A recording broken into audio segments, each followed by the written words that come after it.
అందరికీ నమస్తే అండి. కొంతమంది మిత్రులు కాశ్మీర్లో జరిగిన కాల్పుల గురించి మీరు ఏదైనా స్పందించాలని మెసేజ్లు పంపుతూ ఉన్నారు రిక్వెస్ట్గా. ముందుగా అభం శుభం తెలియని ఆనందంగా ప్రకృతి అందాలని ఆస్వాదిస్తున్న కొంతమంది వ్యక్తులని ఆ దుర్మార్గులు అంత దారుణంగా చంపేయడం అనేది ఇప్పటికీ జీర్ణించుకోలేని విషయం. వాళ్ళ కుటుంబాలకి ప్రగాఢ సానుభూతి తెలియజేస్తూ వారు ధైర్యంగా ముందుకెళ్లాలని, చనిపోయిన వ్యక్తులకి డైరెక్ట్గా స్వర్గాన్ని ప్రసాదించాలని ఆ దేవుళ్ళందరినీ కోరుకుంటున్నాను. నేను కూడా రీసెంట్గా కాశ్మీర్ ప్రాంతంలో ఒక వారం రోజులు గడిపొచ్చాను. ఒక అద్భుతమైన అవకాశాన్ని నేను మిస్ అయ్యానేమో అనిపిస్తుంది. అదేంటంటే, ఒకవేళ నా కంట పడితే ఆ ఉగ్రవాదులు ఖచ్చితంగా నన్ను కూడా వారిలకే ఒక కల్మా చెప్పమని అడిగేవారు. డెఫినెట్లీగా అప్పుడు నేను అల్హమ్దులిల్లాహి రబ్బిల్ ఆలమీన్ అర్రహమానిర్ రహీం మాలికి యౌమిద్దీన్ ఇయ్యాక నఅబుదు వ ఇయ్యాక నస్తഈన్ ఇహ్దినస్ సిరాతల్ ముస్తఖీమ్ సిరాతల్ లజీన అన్అమ్త అలైహిం గైరల్ మగ్జూబి అలైహిం వలజ్జాలిన్ అని చెబుతూ బిస్మిల్లాహిర్ రహమానిర్ రహీం అల్లాహు అక్బర్ అల్లాహు అక్బర్ అల్లాహు అక్బర్ అని ఖచ్చితంగా చెప్పేవాడిని. వాళ్ళు వీడి మనవాడేరా అని చెప్పేసి నన్ను వదిలేసేవాళ్ళు. కానీ నేను ఇదే అదునుగా చూసుకొని వారి పక్కనే ఉంటూ వీడియో తీసుకోవాలని చెప్పి వాళ్ళ దగ్గర ఉన్న ఆ AK-47 గన్ తీసుకొని నా మొబైలు వారి చేతిలోనే పెట్టి అక్కడ ఎంతమంది ఉగ్రవాదులు ఉన్నా అంతమందిని విచక్షణారహితంగా కాల్చివేసి, లేదా అదే పోరాటంలో వాళ్ళ చేతుల్లో మరణించిన వీరమరణం పొందిన వాడిగా ఉండేవాడిని, లేదా వాళ్ళందరినీ కాల్చి చంపి ఆ వీడియోని ఇదే సోషల్ మీడియాలో మీ అందరితో షేర్ చేసుకొని ఒక వీరుడిగా నేను మన తెలుగు రాష్ట్రాలకు వచ్చేవాడినని నా మనసు పదే పదే పదే పదే చెబుతూ ఉంది. అంతటి ఆవేశం, అంతటి కసి ఈ గుండెల్లో ఉన్నాయి. ఈ ఇండియన్ ముస్లింగా పుట్టినందుకు నేను గర్వపడుతున్నాను. కొంతమంది మతం మత్తులో కొట్టుకుపోతూ మతోన్మాదులుగా తయారై సృష్టిస్తున్న బీభత్సమైన పరిస్థితులు ఇవి. మన భారతదేశానికి ఎంతో ఐక్యతతో పెరిగే మన మధ్య చిచ్చు పెడుతూ కొంతమంది రాజకీయ నాయకులు చేస్తున్న ఈ యొక్క విషయాలని క్షుణ్ణంగా పరిశీలిస్తూ ప్రతి ఒక్కళ్ళు కూడా ఖండించి మన భారతదేశంలో ఉన్న అన్ని కులాల, అన్ని మతాల వారి ఐక్యత కొనసాగేలా, మన భారతదేశం అంధాకారం వైపు కాకుండా అభివృద్ధి వైపు ప్రయాణించేలా ప్రతి ఒక్కళ్ళు కూడా సహనంతో ఉండాలని నేను అందరినీ శిరస్సు వంచి కోరుకుంటున్నాను. నేను మీ అందరినీ కోరుకునేది ఒకటే, 70 సంవత్సరాల పైనుండి ఎంతో ఐక్యతగా పెరుగుతున్న మన మధ్య ఎటువంటి తేడాలు లేవు, ఎటువంటి గొడవలు లేవు. అన్ని వ్యాపారాలకి, అన్ని పనులకు ఒకరినొకరు సహాయ సౌకర్యాలు అందించుకుంటూ ఒకరినొకరు ప్రేమాప్యాయతలతో జీవిస్తున్నాం. ఇంత ఐక్యతగా జీవిస్తున్న మన మధ్య ఒక 10 సంవత్సరాల నుండి మత విద్వేషాలు అనేవి భయంకరమైన వైరస్లా స్ప్రెడ్ అవుతూ ఉన్నవి. ఇది భారతదేశ అభివృద్ధికి మంచిది కాదు. మనందరం భారతీయులం, అందరూ కూడా ఒకటిగా జీవిద్దాం.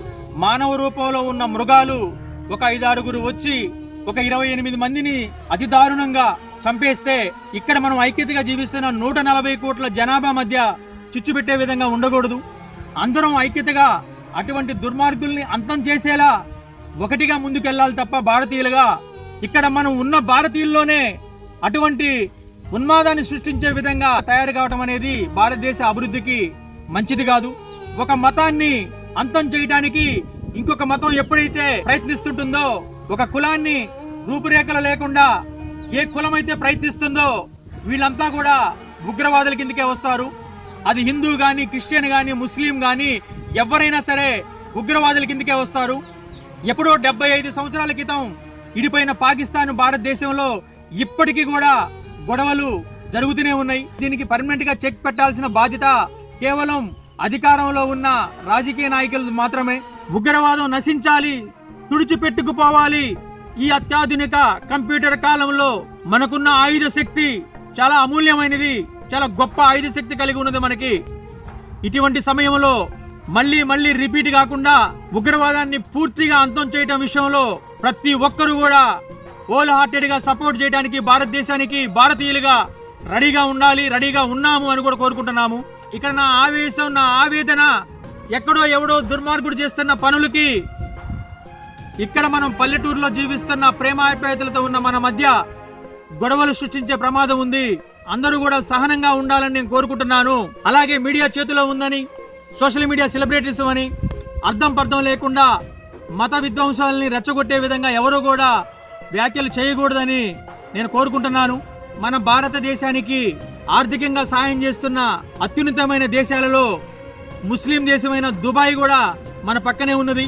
మన భారతదేశ ప్రధాని పోతే కూడా వాళ్ళకి కనుల పండుగలాగా రిసీవ్ చేసుకొని ఎంతో సోదరభావంతో ఉంటున్న ఆ దేశాన్ని మనం తలుచుకొని సంతోషపడాలి తప్ప తినడానికి తిండి లేక మతం అనే మత్తులో ఉన్మాదంలో కూరుకుపోయి అంధాకారంలో బతుకుతున్న పాకిస్తాన్ని పదే పదే తలుచుకుంటూ ఆ దేశాన్ని పెద్ద దేశం చేయొద్దని, వాళ్ళు ఒక గొప్ప వ్యక్తుల్లాగా, వాళ్ళు మనకు సరైన వ్యక్తుల్లాగా, వాళ్ళే మనకు పోటీలాగా మనం వాళ్ళని తయారు చేయొద్దని మన భారతీయులందరినీ కూడా నేను కోరుకుంటున్నాను.